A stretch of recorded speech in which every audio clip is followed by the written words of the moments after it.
Prav lep pozdrav in dobrodošli v Goriški knjižnici Franceta Bevka Nova Gorica, kjer danes v okviru Svetovnega dneva knjige, Noči knjige in začetka nove bralne sezone Primorci beremo 2021, projekta, v sklopu katerega sodeluje 10 primorskih knjižnic, gostimo pomembnega literarnega gosta, prejemnika Prešernove nagrade za življenjsko delo v letu 2021, gospoda Ferija Lainščka.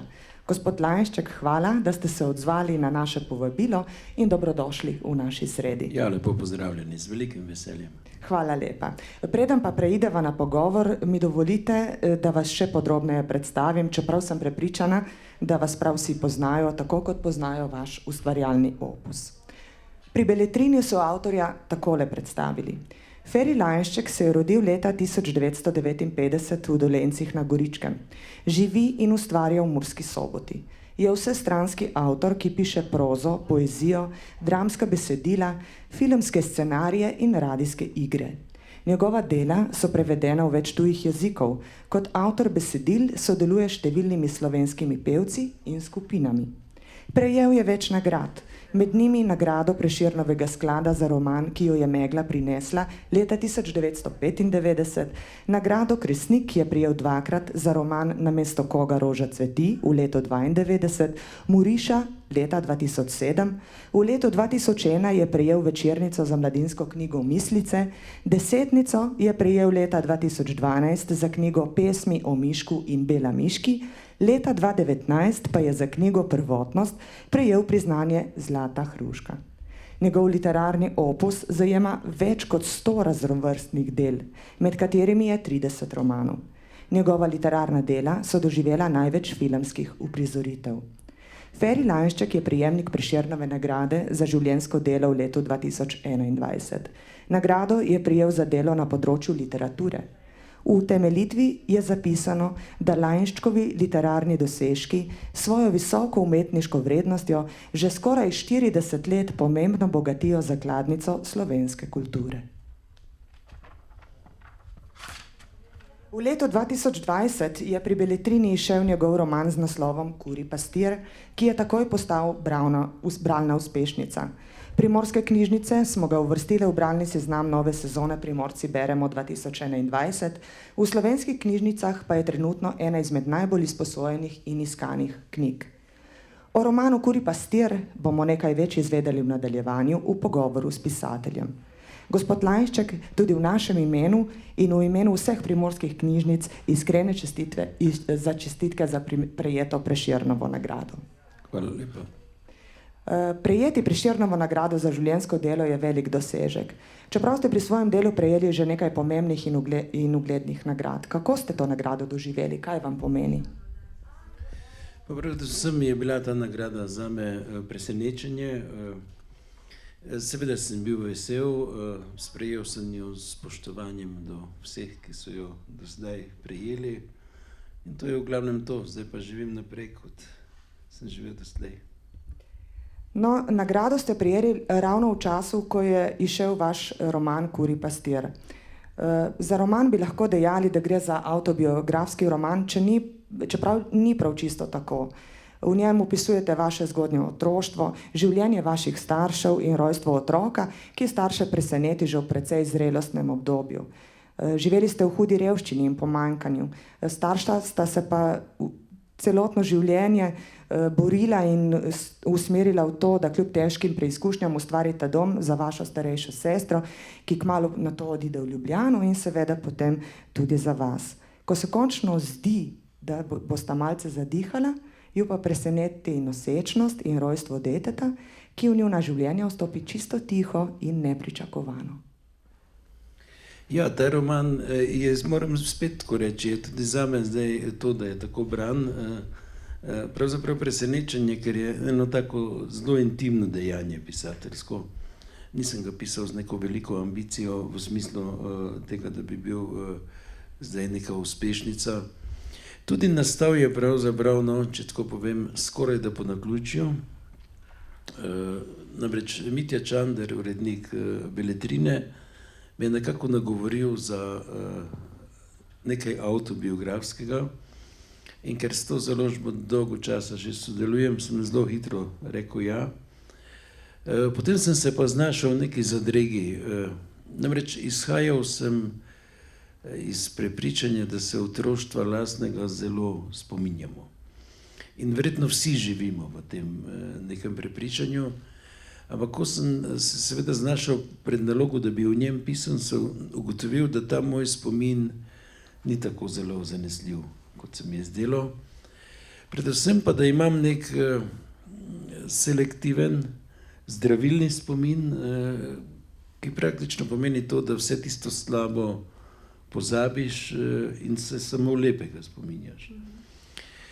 In to je rodilo to zadrego, da nisem vedel, kako sploh pristopiti, kako priti. Tudi mi je bilo pravzaprav nekako hudo, da se velikega dela lastnega otroštva ne spominjam tako dobro, da bi lahko v njem pisal. No in to je trajalo moram reči, kar 1 leto časa, ko sem bil v neki blokadi. Potem sem se pa spomnil na neko metodo pisateljsko, ki sem jo sicer prakticiral pri nekaterih romanih, ki se dogajajo v času, ko nisem živel. Nekako po Jungovi metodi aktivne imaginacije sem jaz sebi ustvaril nek ustvarjalni postopek, ki mi je, če zdaj govorim zelo enostavno, ki mi je pomagal preklopiti se na kolektivno nezavedno in nekako iz tega črpati, recimo iz časa v romanu Prvotnost, iz časa 6000 let nazaj, v romanu Ločil bom peno od valov iz časa začetka prejšnjega stoletja.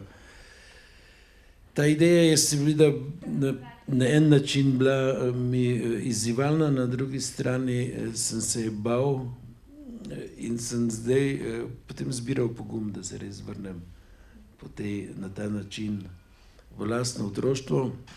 No, ampak potem, ko sem pa ta proces sprožil, pri meni se to dogaja večinoma pravzaprav v sanjah. Ko sem to sprožil, sem nenadoma ugotovil, da ni tako zelo hudo, ne? Da tam ne srečujem mrtvih, ker večina protagonistov iz tega mojega otroštva je že mrtvih, ampak da tam srečujem žive pravzaprav, ne? In tudi svoje ljudi, ne? In svoje ljudi. No in res me je potem to popeljalo zelo daleč, tudi po poti mojega otroštva nazaj, ker moj prvi spomin, zavestni spomin, preizkušeno, je segal nekje do 1 leta in 6 mesecev. To sva z mamo nekako večkrat predebatirala, ko je bila še živa. Ona me namreč takrat še dojila in jaz sem se tega spominjal, ne. Spominjal sem se tega, kako sem jo rad ugriznil. In tudi ona se je tega spominjala, tudi nehala me je dojiti radi tega, ne. Skratka, to je bil zavestni spomin. Zdaj, iz te podzavesti, s to metodo se je pa nenadoma razgrnilo. Vse to, kar berete v romanu Kurji pastir.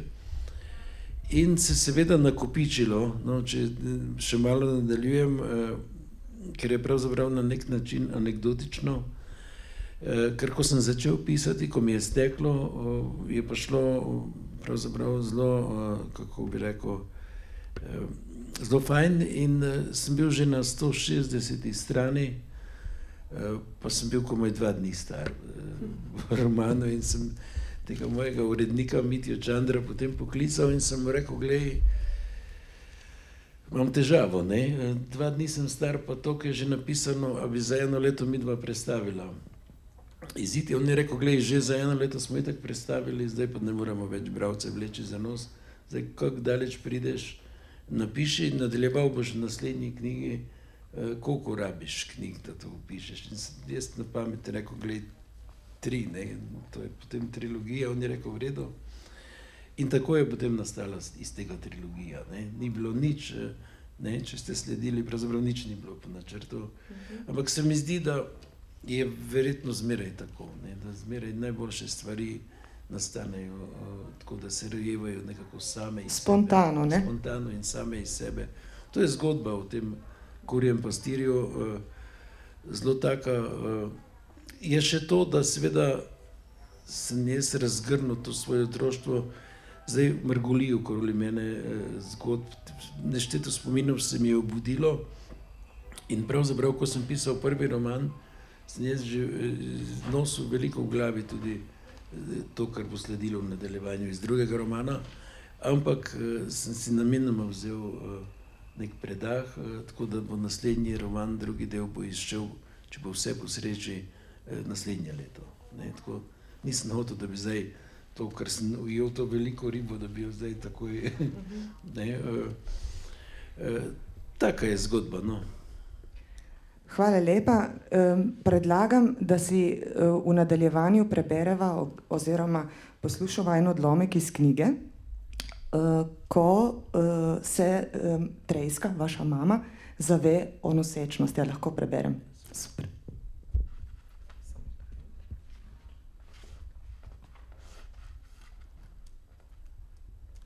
Sama je o tem, kaj vse jo čaka, premišljevala molče. Pištek pa je že tisti dan, ko je razkrila, da se ni le zredila, temveč gre za verjetno nekaj drugega, od kosila pa vse do večera preklinjal. Premolknil je le, ko mu je bilo od silnega vznemirjenja povsem pošla sapa, ali ko si je znova prižgal cigareto in je moral globlje povleči dim, sicer pa so se kletvice kar verižile in se spreminjale v eno samo peklensko molitev, ki se ni in ni izpela. Preklel je svoje bajtarsko poreklo in rod, v katerem ni bilo nikogar, ki mi bo lahko kdaj v življenju pomagal, nato pa po vrsti psoval še njene, ki so bili prav zanj prav tako nič vredni. Klel je maršala Tita, njegovo ušivo partijo in njene rdeče sekretarje, ki so ljudstvu le obljubljali, v resnici pa skrbeli predvsem zase in za svoje, potem pa se je seveda že začel s stisnjeno pestjo ozirati v nebo in žugati najvišjemu, ki je bil na koncu tako in tako zmeraj največji krivec za vse, kar se mu je kdaj slabega zgodilo. A nekaj Trejska že ta dan vendarle opazila, nekaj, kar ji je povrnilo upanje in jo pomirilo. Otroka, ki je nosila v trebuhu, ni Pištek med svojo črno mašo niti enkrat samkrat omenil. Bilo je to vendarle nekaj, česar si ni drznil ali tudi ni želel prekleti. In to je bilo kajpada dobro znamenje.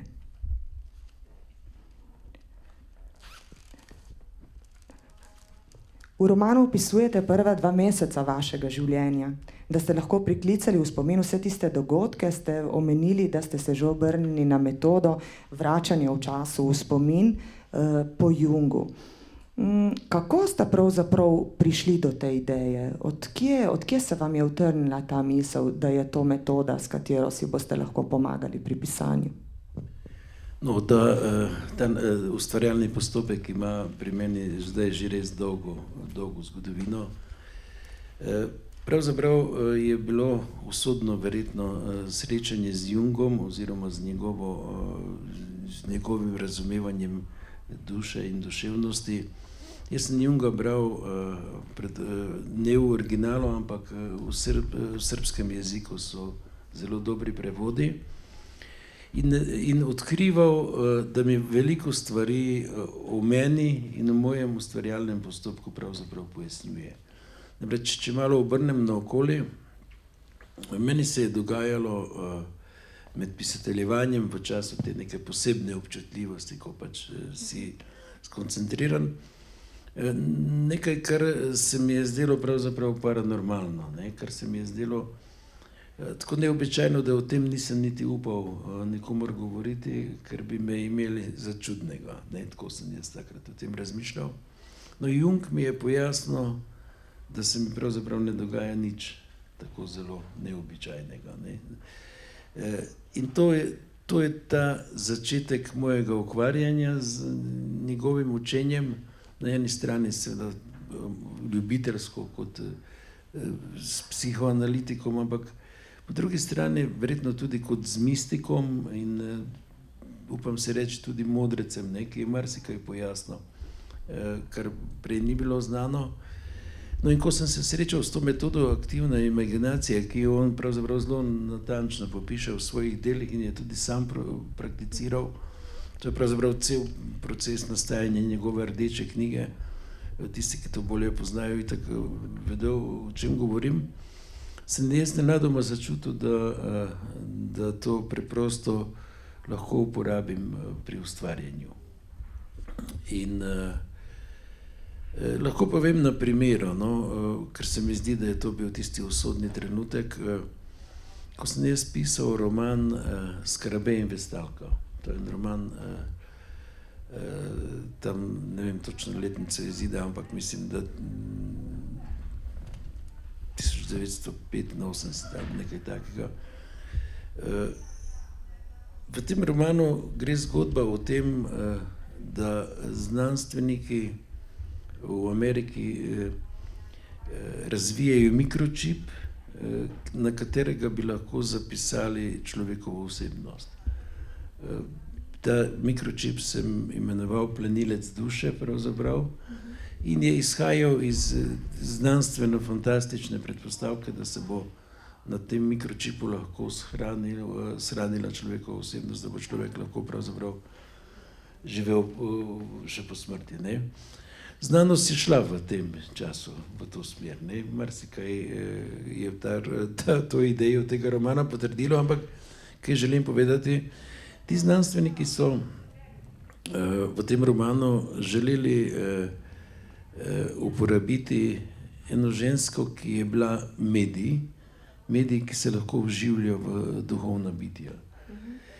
In ko sem se jaz srečal s tem, da bi moral opisati, kako ta medij funkcionira, si nisem vedel točno odgovoriti. Ona se je vživljala v duhovno bitje deklice, ki je živela pred 6000 leti približno nazaj na območju Poljske današnje. Ampak tudi jaz nisem vedel in sem takrat prišel na idejo, kaj če bi sam odigral to vlogo medija, da bi lahko potem to opisal. In sem dejansko to naredil in mi je zadeva stekla in je cela zgodba, ki je vložena potem v ta roman Skarabej in Vestalka, narejena s to metodo. Kasneje sem jaz to zgodbo potem celo vzel iz tega romana in je objavil v samostojni knjigi pod naslovom Prvotnost. Poema o ljubezni Prvotnost. To je bilo pa že takrat na pobudo našega verjetno najbolj znanega poznavalca Junga, doktorja Magdiča, ki slučajno živi v Prekmurju, zdaj je že upokojen. Namreč on je v tej zgodbi odkril veliko arhetipskega, veliko simbolnega in me je pravzaprav on nekako nagovoril, da sem to zgodbo samostojno objavil. No, skratka, to je nek moj odgovor. Ta metoda je seveda na prvi pogled verjetno zveni bralcem ali poslušalcem, kot da govorimo o nečem, kar je težko ujemljivo, ampak dejansko v praksi to deluje pri meni večji del v sanjah. Ne? Gre za pač nek postopek sprožanja sanj, tako bi rekel, neko programirano sanjanje, ki pa ni tisto lucidno sanjanje, kot ga verjetno vsi poznamo. Ne?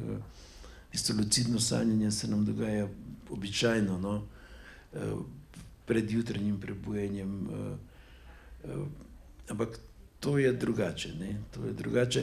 Zdaj seveda, da ne bodo bralci spet narobe, mislim, ali pa poslušalci narobe razumeli, ne gre zdaj za to, da bi si jaz zadal nalogo in bi odsanjal prizore iz romana in potem drug dan samo zapisal. Ni tako enostavno, ni tako enostavno, ne, ampak gre za neko prevajanje iz te govorice sanj v ta naš vsakdanji jezik, ker sanjamo pa vsi, ali se tega zavedamo ali ne, in sanjamo bolj ali manj v simbolih, ne, sanjamo veliko širše in veliko globlje in veliko bolj nazaj, kot se nam zdi. No, tako. Se zdaj, potem, ko ste napisali ta roman, še v sanjah tako vračate in prikličete v spomin vaše starše, kar v nadaljevanju romana verjetno bo zgodba že malček drugačna o odraslem Fereku, recimo, ne? Ja, no, problem tega procesa, to je zdaj čistko moj, je seveda to, da je nek proces vstopanja v to in to traja kar več mesecev, potem pa se seveda ne da pritisniti na gumb in se preprosto izklopiti, ampak je spet nek proces ustavljanja. Tako da malce v šali, malce pa zares ta roman mi je kar pokvaril spanec. Mislim, to ni tisto spanje, ki je zame običajno spanje. Produktivno. Ja, ne, spanje nedolžnega. Seveda zdaj drugi roman že sega oziroma se začenja v času, kjer je moj spomin, kjer je moj ta zavestni spomin seveda bolj prisoten. Moram tudi reči, da se mi dogajajo zelo lepe stvari v zvezi s tem romanom. Ne veliko, no, ampak par sorodnikov, protagonistov, recimo se mi je oglasilo, mi postreglo z novimi informacijami, ki jih tudi nisem imel. Recimo zanimiva je zgodba nečaka tega župnika iz tistega časa, ki se mi je oglasil in mi veliko zanimivega povedal o tem župniku. Potem tudi zgodba tega zdravnika, z konca se je pa celo njegova žena, ki je še živa, oglasila, tako da me še čaka srečanje z njo in mislim, zelo zanimive stvari se zdaj nekako ne našajo. Ne, tako je, ko to enkrat sprožiš, ta proces na različnih nivojih potem teče, tako da sem prav radoveden, ja, kako bodo naslednja dva romana. Ne. Tudi mi, verjemte. No, zgodbo v bistvu pa pripovedujete v tretji osebi kot zunani pripovedovalec in na izjemno tankočuten in hkrati pretresljiv način podajate to zgodbo do bralca. Ste se zato odločili tudi na podlagi teh spominov, ki ste si jih priklicali, ali je bilo življenje v tedanjih časih na vasi res tako težko? Ja, sej deloma lahko kar nadaljujem to, kar sem prej govoril. Jaz se nisem zavedal vsega tega. Meni ste mama in oče očitno res zgradila nek nevidni most iz te revščine in me prepeljala čez. Ne? Tako da jaz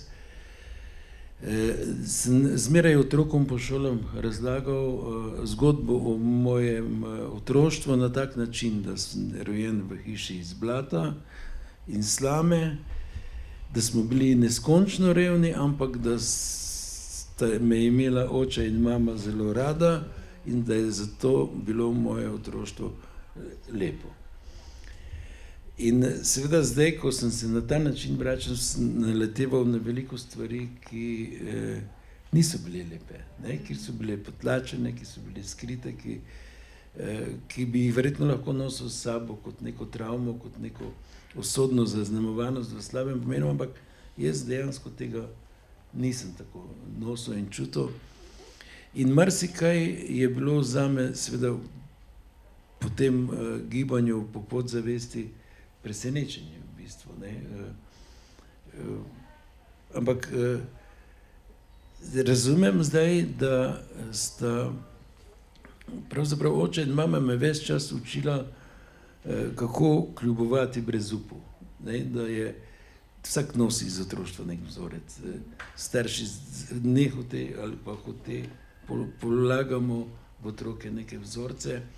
In očitno je moj vzorec bil, ki sem ga dobil, ta, da je treba kljubovati brez upov. Ne? In celo moje življenje je pravzaprav podprto s tem spoznanjem. Ne da bi jaz to vedel. Jaz sem verjetno res človek, ki ga nič ne more ustaviti v tem smislu, da bi izgubil upanje. Ne? In to je nekaj, kar sem zagotovo dobil od staršev. Ne? Tako da zelo spravljen pravzaprav zdaj drezam v vse to, kar se je dogajalo in povsem miren grem, ne vem, očetu in mami na grob, ne, ker se nisem nič zlagal v tem romanu. Ne. Tako neka čistost se mi zdi, da je v tem notri in upam, da bom to ohranil do konca te trilogije. res si to želim. Ne?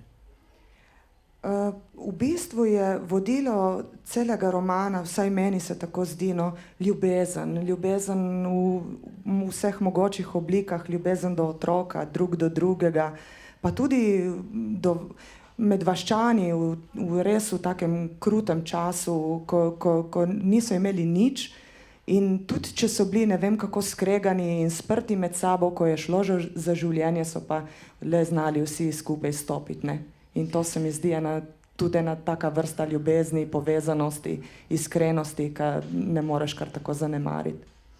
Ja, jaz mislim, da sem imel srečo, da se je to dogajalo še v tistem času, ko je ta vaška skupnost še funkcionirala. Jaz pravzaprav ne vem, kako danes vas funkcionira, ali je to v vasi še prisotno v taki meri, verjetno zagotovo ni v taki meri prisotno, ampak zdi se mi pa zelo pomembno.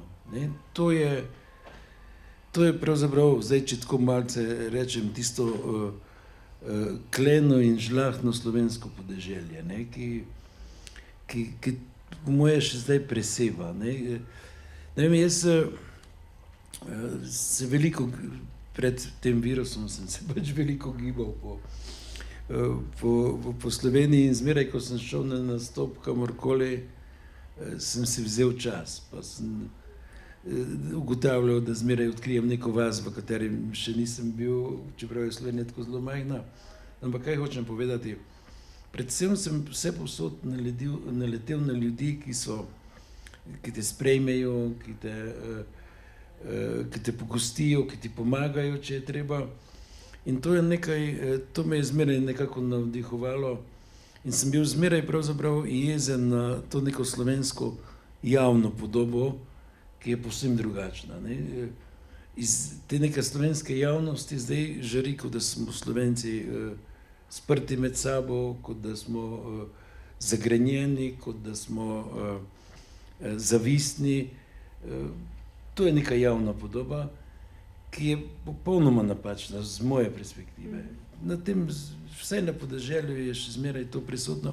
Zdaj, takrat je bilo verjetno še bolj. Ne? In jaz mislim, da me celo nista vzgajala samo oče in mama, ampak da me je tudi vas vzgajala. Iz drugega romana bo to zelo lepo razvidno, ker jaz sem bil pravzaprav vaški otrok. Ne? Tako, če bi bil v mestu, bi rekel, da sem odrasel na ulici, zdaj pa pač lahko rečem, ne vem, da sem odrasel na travniku, mislim, ali pa v Grmičevju, mislim. Tako da me v veliki meri tudi vas vzgajala. Ne? In ta vzajemnost, ta solidarnost vaška je nekaj zelo dragocenega. Ne? Pravim, zdi se mi, da proseva, zdi se mi, da to še zmeraj na nek način živi, ampak verjetno ni tako v naši zavesti, kot bi si to želeli. Ne vem. Kaj pa, če se vrneva za trenutek nazaj k vašim staršem? Kako mislite, da bi danes sprejela oziroma pogledala na te stvari z zornega kota in se znašla v vlogi literarnih junakov, recimo, ne? Ker sta literarna junaka, ne? Ja, sej nehote sta to postala. Mislim, zagotovo vem, da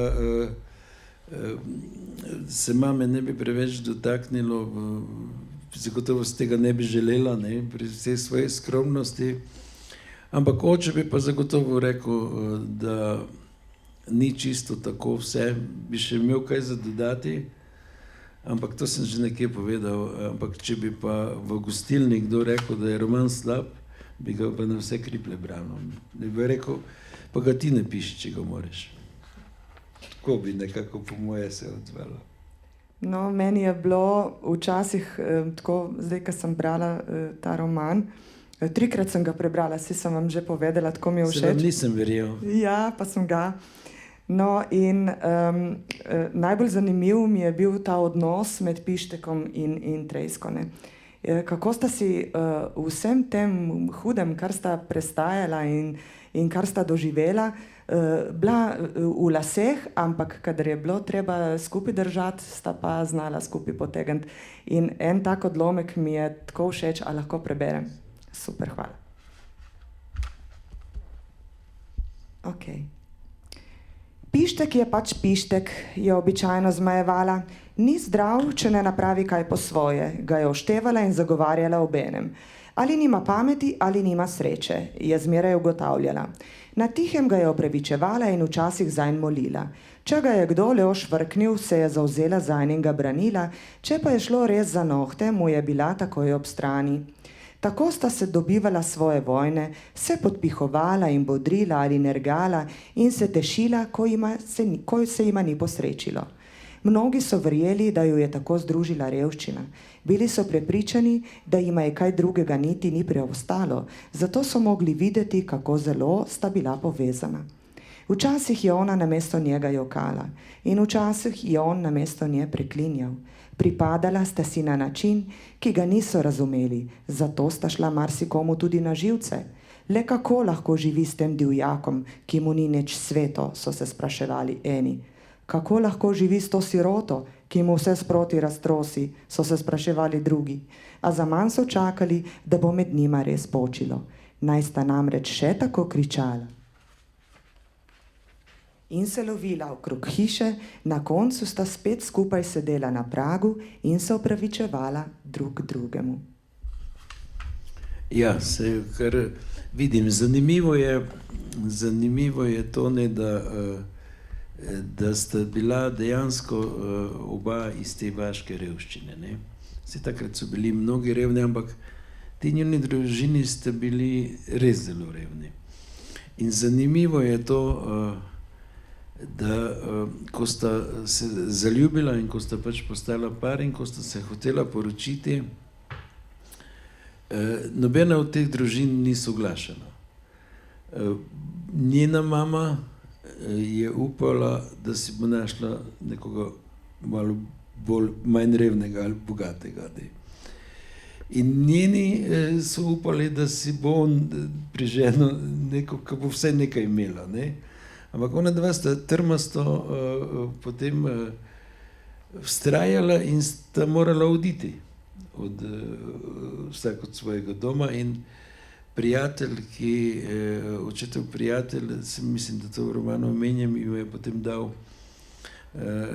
eno sobico, kamor sta se preselila in mama je res prinesla samo jedilni pribor, on pa je dobil posteljo. Ne? To je, mislim, to je tako noro, ampak to zagotovo narediš samo iz ljubezni. Z ljubezni, ne? To drugače ne funkcionira.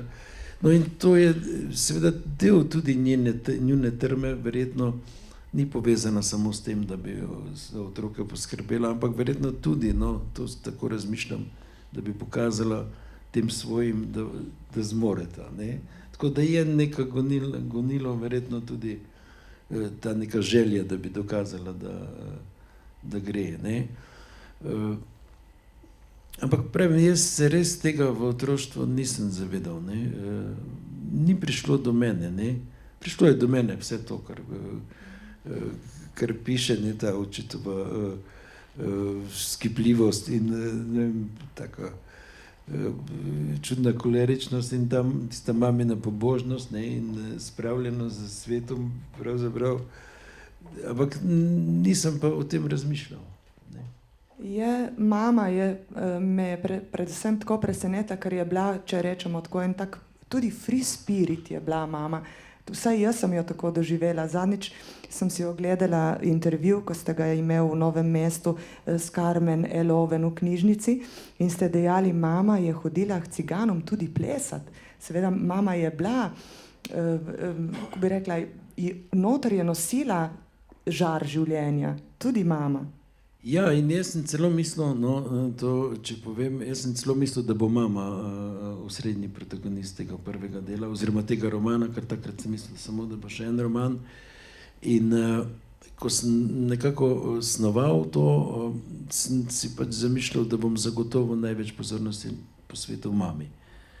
Potem, ko sem seveda začel vstopati v ta svet, sem nenadoma ugotavljal, da ne bo čisto tako in sem si rekel, ok, bo ta pa imela vsak polovico, ko imam oba enako rad, ali pa ne vem, človek čuti nekako, da mora biti tista polovica.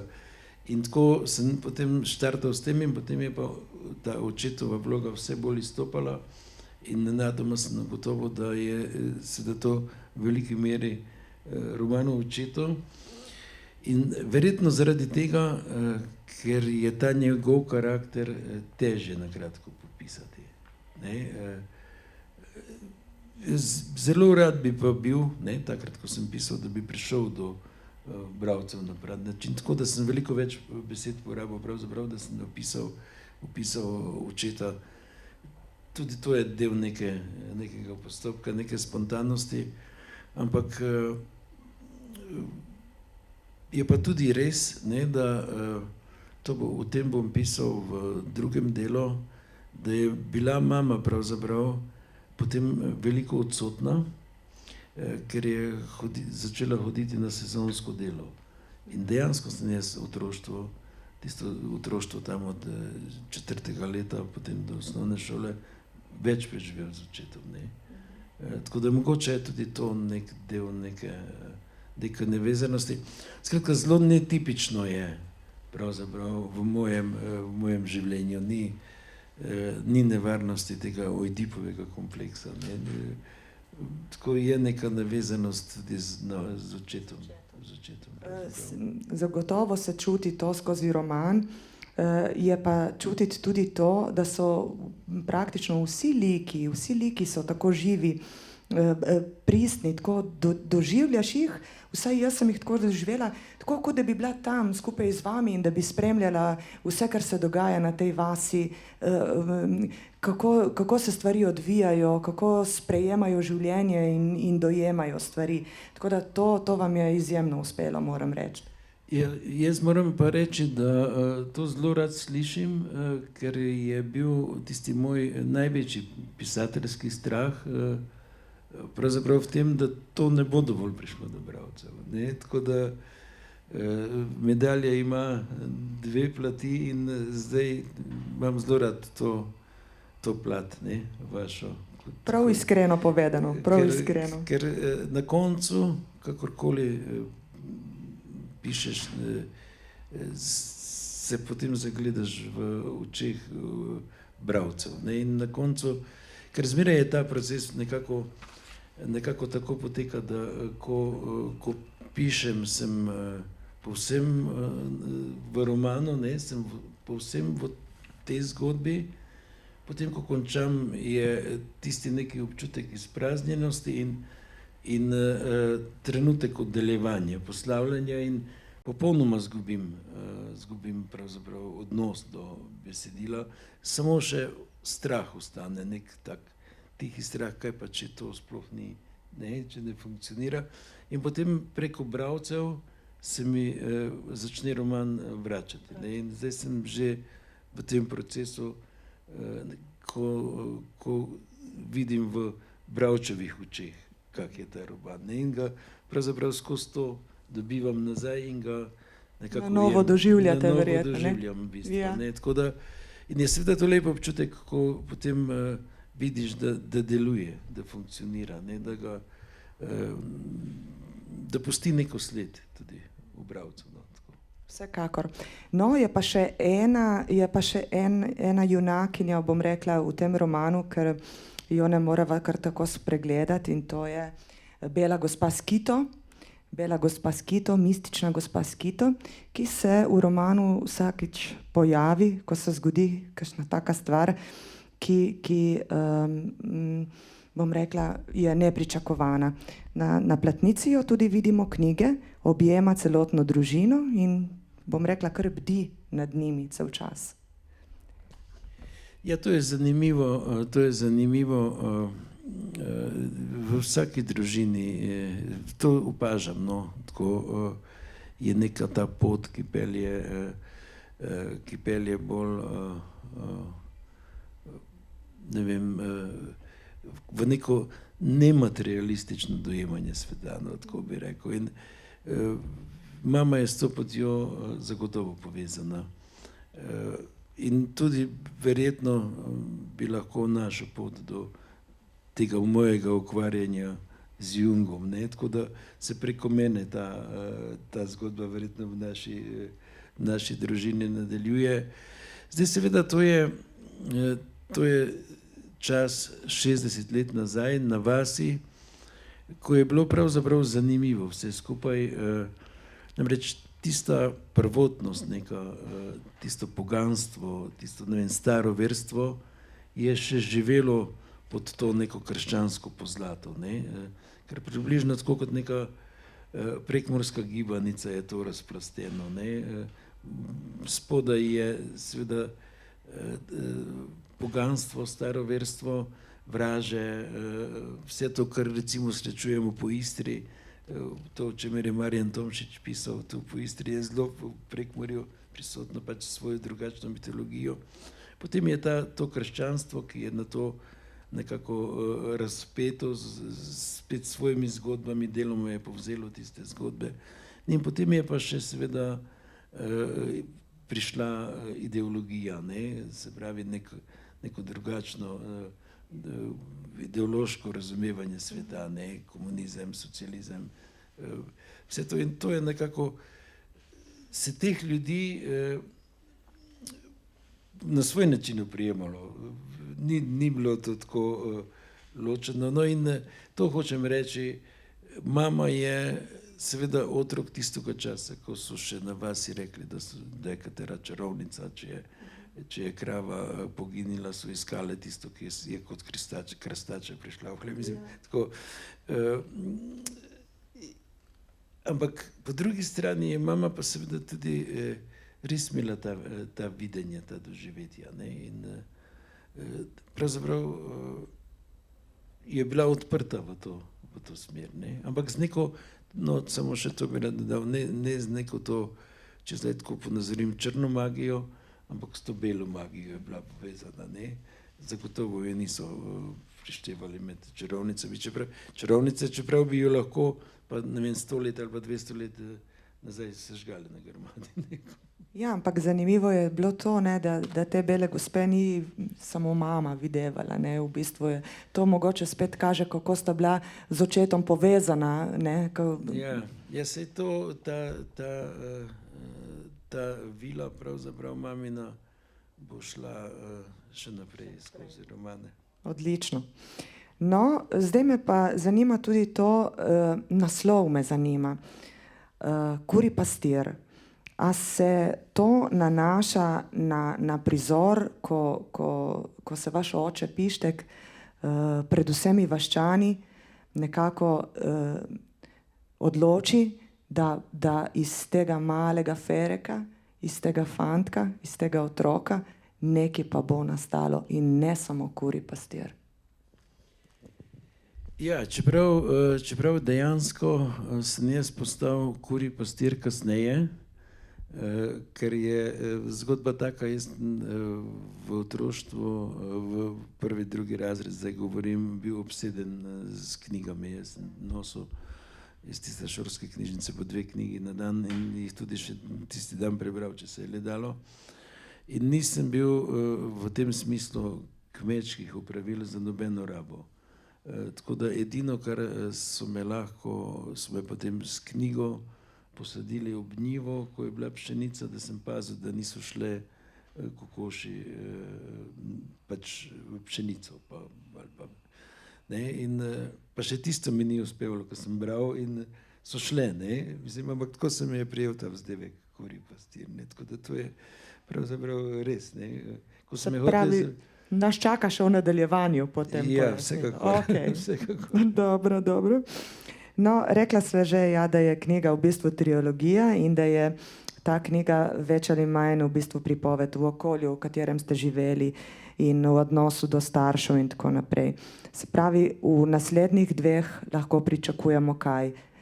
Fereka, ki bo zrasel, Fereka, ki gre že v osnovno šolo in potem počasi tudi naprej, v življenje. Tako daleč v teh 3 knjigah ne bomo prišli. Ne bomo prišli. Ampak tretji roman, če pa vse po sreči, se zelo nerad govorim naprej, res, ker potem gre zmeraj vse drugače, tako ali drugače. Je pravzaprav povezan s tem, kako sta Treska in Pištek že dokaj v pozni starosti pravzaprav dobila še enega otroka, ampak ne njunega, ampak ne bi pa rad preveč o tem govoril. Se strinjamo, deva pustiti, da bo presenečenje za bralce. Jaz se res že iskreno veselim nadaljevanja, tako da komaj čakam. Me pa zanima še to, ja, v mnogih intervjujih, tudi zdaj ste dejali, da ste že kot otrok veliko brali in da vam je branje odpiralo okno v svet, tista okna, o katerih sva se verjetno pogovarjala malo prej. Kaj Feriju Lainščku pomeni knjiga, kaj Feriju Lainščku pomenijo knjižnice in kaj Ferij Lainšček vidi kot branje, kaj mu pomeni branje? Ja, kot nekaj zelo pomembnega imam v zvezi s tem pravzaprav zapovedati, mogoče tudi v tem trenutku, ko je vendarle današnji pogovor povezan tudi z svetovnim dnevom knjige in vsem tem. Neka razlika med branjem in gledanjem teh vizualnih podob, ki so okoli nas zdaj nakopičene, je. Namreč jaz skušam to pojasniti zmeraj na primeru, ne vem, romana in celovečernega filma igranega. Ne. Če beremo roman, podoživljamo, če beremo roman, soustvarjamo. In jaz mislim, da z vsakim branjem se pravzaprav knjiga znova rodi. To je ta nek čudež, ki ga branje omogoča. Če gledamo film, namreč tudi podoživljamo, tudi se čustveno odzivamo, ampak gledamo pa vsi isti film, enak film, ki ga je nekdo ustvaril. Se pravi, umanjka ta imaginacija, umanjka to soustvarjanje. Ta osebna perspektiva, ki jo začutiš. Ja, in zaradi tega je branje neskončno pomembno. Zdaj, mi živimo v nekem času, kjer je zelo povezan z vizualnimi mediji. Zelo je, sami veste, povezani smo z telefonom, povezani smo z računalnikom, z ekranom, s televizijo. Večina informacij pravzaprav prihaja na ta način do nas in se mi zdi, da tu neko manjko nastaja ravno zaradi tega, ker ni več tega poglobljenega branja. Jaz zmeraj to otrokom na šolah skušam na tem primeru razložiti, ampak tudi odraslim bralcem pravzaprav. To je moj zagovor branja. In zdaj seveda jaz sem zasvojen z računalnikom, jaz sem na družbenih omrežjih aktiven, ampak to mi ni vzelo branja, zato ker imam to že od nekdaj, ker imam to iz otroštva. Bojim se, kako bo tem generacijam, kako bodo lahko doživljali svet okoli sebe. To je moje razmišljanje tako in moj zagovor tega, zakaj se mi zdi pomembno, da beremo, da otroci berejo. No, katera je pa potem vaša najljubša knjiga? Ali jih je več? Ne, v teh mojih ljubih knjig je verjetno veliko. Zdaj, zanimivo je, no to, se zdaj pa že kako leto nazaj sem v Bukvarni v Mariboru naletel na vse 3 dele knjig o Neznalčku. Neznalčkove prigode, Neznalček na Luni, pa zdaj se te 3. naslova ne spomnim, ampak to so tako zelo debele knjige. Jaz sem tega Neznalčka bral v 1. razredu, takoj, ko smo se naučili male tiskane črke. Tako, to se pravi nekaj na polovici 1. razreda in to je knjiga, ki je ostala za zmeraj v meni, ampak potem se ni izgubil, nisem se vračal k njej in zdaj imam tak pok. Te knjige so res debele, to niso tanke knjige.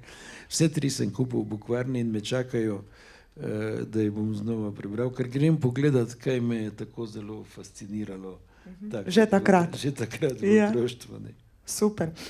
No, še ena zanimivost je okrog Kurjega pastirja. vas bom kar tako direktno vprašala, a je res to, da je knjiga Kurji pastir izšla ravno na ta dan, ko so se morale zaradi epidemioloških razmer zapreti knjigarne? To je čista resnica. Jaz sem bil neskončno žalosten, ker sem mislil, da to, da se knjigarne zapirajo, pomeni tudi, da bo knjiga obtičala, ki je v skladišču. Ampak res je tudi to, pa zdaj se malo hecam, pa malo hvalim, res je tudi to, da pa ravno na dan, ko so se pa knjigarne odprle, je bila knjiga razprodana. Tako da je založbi celotno prvo naklado uspelo spraviti do bralcev s tem iz rok v roke preko spleta. In potem je bila ponatisnjena prvič in je bila spet razprodana, se pravi, zdaj so že knjigarne sodelovale, potem so se pa spet knjigarne zaprle, ampak je bila pa še enkrat enič ponatisnjena. Potem pa je res ena bela gospa s kito, ena vila zadej, ki čuva vse skupaj, ne? In spravi stvari na svoje mesto, verjetno. Ja, ne vem, zdi se mi to tako majhen moj zasebni čudež.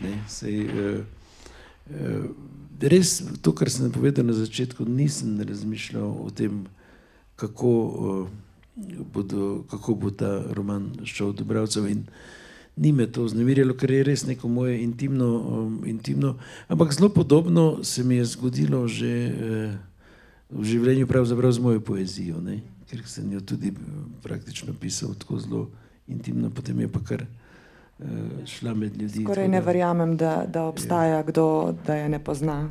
Ja, tako da se mi vse bolj zdi, da enostavno stvari res se ne da narediti z nekim načrtom, da so to neke založniške fame, ali pa ne vem, da si ljudje tako mislijo, da se da z marketingom, da se da z neko vsiljenim ponujanjem, z nekim velikim načrtom ustvariti knjižno uspešnico. Očitno temu vendarle ni tako, ne? Vendarle mora imeti vsaka knjiga nek razlog v sebi in da šele potem lahko nek marketing deluje in neka zgodba. Tako, to je moja izkušnja, ne? Sej vsak avtor, ki bi zdaj tu sedel, bi verjetno drugače razmišljal, vsak ima tudi drugačno izkušnjo na vse zadnje, ampak mene je z leti to pripeljalo do spoznanja, da neka ta temeljna iskrenost, to, da mi gre za res, ker jaz sem pravzaprav ves čas ponavljal, da se ne hecam, da mi ni literatura za zabavo, da mi ni, ampak da je to moj način iskanja občutkov lepega in moj način iskanja smisla. In da sem pač lahko samo srečen, da tudi druge zanima to, ne.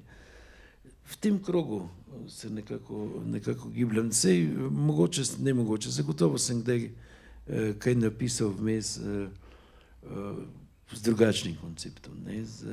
Z neko željo, da bi bila to uspešnica. Ampak takrat je ponavadi spodletelo, ne? Mislim, to je zanimivo. No, na vaši spletni strani ste pa zapisali tako, to mi je bilo zelo všeč, bom zdaj kar tako prebrala. Ustvarjanje zame ni poklic, temveč način življenja. Knjige, ki sem jih napisal, filmi, pri katerih sem sodeloval, glasba, ki sem jo soustvarjal, pa tudi vse tisto drugo, kar je spotoma nastajalo in seveda še nastaja, je na nek način moja duhovna biografija. Čeprav nisem ravnodušen ob tem, kaj drugi mislijo o mojem ustvarjanju, me najbolj vznemirjajo trenutki, ko nastaja nekaj novega. Zato vas zdaj sprašujem, kaj poleg trilogije še nastaja novega? Pa pravzaprav, ko sem vam prej rekel, da moram si, kako bi rekel, taj mali jez postaviti ali pa to pauzo narediti, se mi je sporedno rodil en majhen roman, ki bo verjetno za najmlajše bralce, ki zdaj počasi nastaja, tako vmes, brez neke velike ambicije, ampak mislim z neko zelo simpatično zgodbo. Super. Kako pa Feri Lainšček, še preden zaključiva, Feri, to vas pa moram vprašati, kako preživljate potem to čudno in negotovo obdobje epidemije? Ustvarjate v bistvu. Ja, moram reči, da najprej mi je šlo zelo na živce, ko so me srečevali ljudje in so rekli, sej ti pa imaš zdaj srečo, ti pa imaš zdaj idealne pogoje, zaprt si notri, lahko pišeš in nekaj časa sem odgovarjal na to, pol sem bil kar tiho, ampak šlo mi je res zelo na živce, ker ni res. Čas korone, čas virusa niso idealni pogoji. Za to, da si zaprt, da ti je vzeta svoboda, niso idealni pogoji za pisatelja. Tako da moram reči, da sem tako doživljal vse to, kot je doživljala večina. Ne? Tisti, ki so bolj prilagodljivi, ki so lažje pristanejo na to, da jim je vzeta svoboda, ta neka gibanja in navad in vsega tega, tisti se lažje sprijaznijo, tisti, ki so manj upogljivi, ne, ki bolj hlastajo in hlepijo, posvodi pa težje. Ne. Jaz zagotovo sodim med te, ker se težje sprijaznijo z vso to ujetostjo. Ne. Imel sem srečo, da je ves čas tudi teh omejitev gibanja bil dostop do reke Mure. To, ker drugače bi se pač tiho tapal tam po Grmovju, da bi prišel do Mure, to mi ne bi ustavili. Ampak je bil dostop do Mure in moram reči, da sem veliko preživel v naravi. Spet našel nek novi stik, pravzaprav, če ga prav ga že tako imam. Tako da to mi je zelo pomagalo. Ne. In se šele zdaj počasi nekako prebudil v ustvarjanje. Tako, mislim, se ne pridružujem, ker je vsem hudo, ampak meni je bilo res to pravzaprav neustvarjalno obdobje. Ne? Tako da vsi tisti, ki mislijo, da je to, da pisatelje zapreš v kletko in čakaš, da bo kaj napisal, se motijo. Ne gre tako. Ne? Pisatelj rabi svobodo. Ne? Gospod Feri, naj vas za konec povprašam še za kakšno zaključno misel za naše bralce ali pa za kakšen vaš življenjski moto, recimo? Predvsem sem zelo vesel, da je knjiga vključena v to akcijo Primorci berejo, ker poznam to akcijo, mislim, da par let nazaj sem tudi je bil nek moj roman, zdaj ne vem točno kateri, in sem gostoval po veliko knjižnicah tu okoli in srečal veliko dobrih bralcev, tako da tega sem res zelo, zelo vesel. Zdaj, kaj drugega želeti kot to, da se ta virus počasi utrudi, umaga in da bomo svobodno zadihali, je verjetno perverzno. To si vsi najbolj želimo, ne? Res je. No, zdaj na tej točki bi jaz počasi zaključila ta najin krasen pogovor in se vam res v imenu vseh primorskih knjižnic najlepše zahvaljujem. Meni je bilo v čast, v veselje se pogovoriti z vami. Veselim se že nadaljevanja Kurjega pastirja in vam želim vse dobro še naprej, veliko ustvarjanja. Jaz sem prepričana, da karkoli bo kanilo izpod vašega peresa, bo velika uspešnica. Ja, hvala lepa. Jaz bom pa od zdaj naprej lahko rekel, da poznam eno bralko, ki je moj roman prebrala trikrat. Takole. Še za zaključek, dragi bralci, hvala, da ste nas spremljali. Vzemite torej v roke knjigo Kurji pastir. To je zgodba, ki se vas bo dotaknila in res segla v srce. Z gotovostjo lahko trdimo, da je Feri Lainšček tudi tokrat presegel vsa pričakovanja. Hvala lepa in srečno.